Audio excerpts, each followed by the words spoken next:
Welcome to the Explainer. Today, we're going to do something a little different.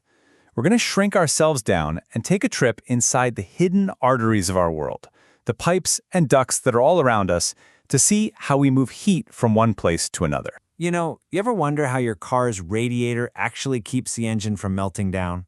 Or how your furnace gets heat all through your house? Well, the secret is a process called internal forced convection.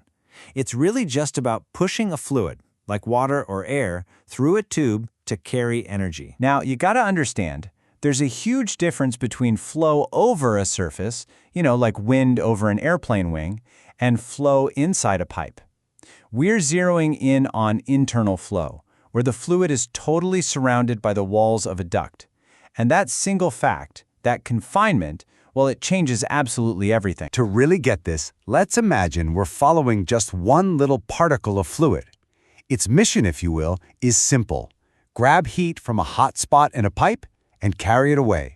Or do the opposite and deliver heat to a cold spot. Okay, so our little fluid particle enters the pipe, and right away, its simple mission gets a lot more complicated.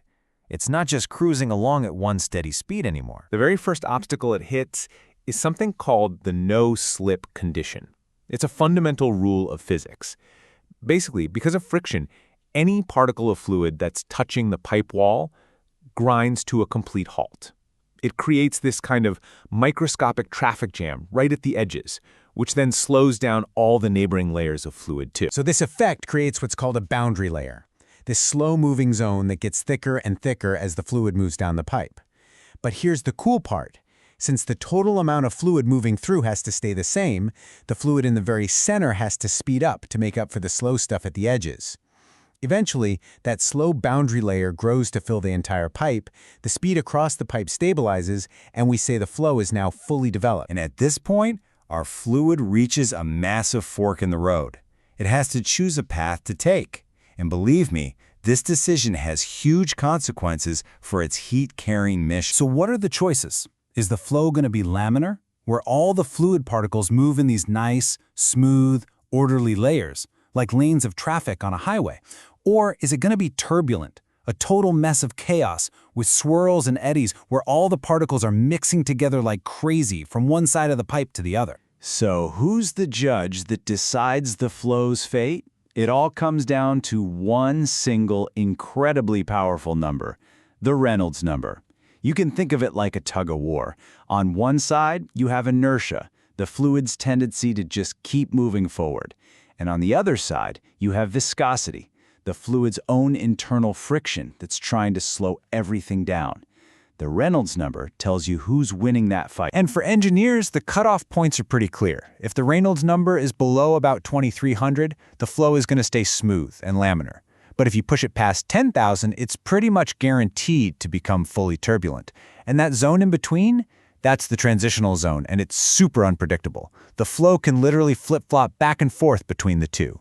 Okay, so our fluid is moving down the pipe. It's either laminar or turbulent. Now we get to the real heart of the engineering challenge here, balancing the costs and the rewards of this whole journey. The main cost is friction. We measure this with something called the friction factor. More friction means you're just wasting energy pushing the fluid through the pipe.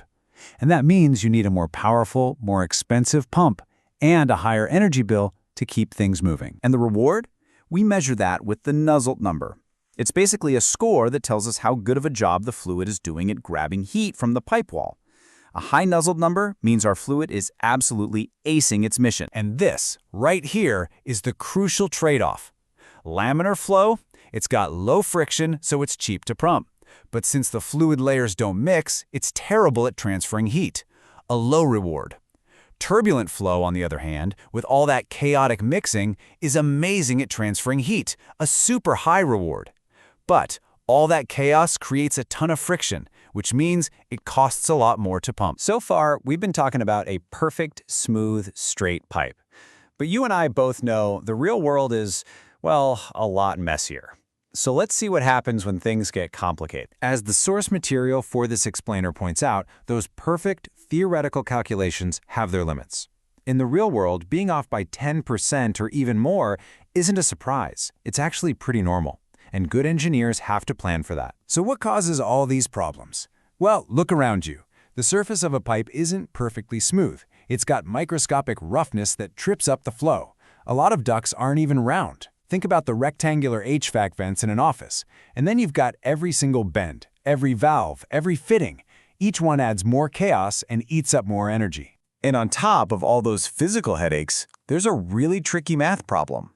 As our fluid does its job and heats up, the temperature difference between it and the pipe wall gets smaller and smaller. So how can you possibly calculate the total heat transfer when the very number you need for the calculation is a moving target? A simple average like you learned in grade school just won't cut it. It'll give you the wrong answer.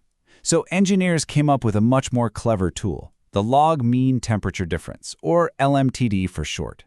It's a special kind of average that's designed perfectly for these situations, where the change happens fast at first and then slows down. It makes sure the final calculations are right on the money. All right, so after following our tiny fluid particle on its epic journey, what's the bottom line? What are the big takeaways here? First, deciding between laminar and turbulent flow isn't just a detail, it's a critical design choice. You're always playing this game, balancing pumping cost against heat transfer. That's why for things like heat changers, where getting that heat moved is the #1 priority, engineers will almost always choose turbulent flow and just accept the higher energy bill. And finally, never forget that the little things, like how rough the inside of a pipe is, can have a huge impact on the final performance. That whole journey, from the moment our fluid hit the wall and stopped, to the final complex calculation, it's a fundamental process that makes everything from giant power plants to the tiny electronics in your phone even possible. It's just a perfect example of the incredible, hidden science that's silently powering our world every single day.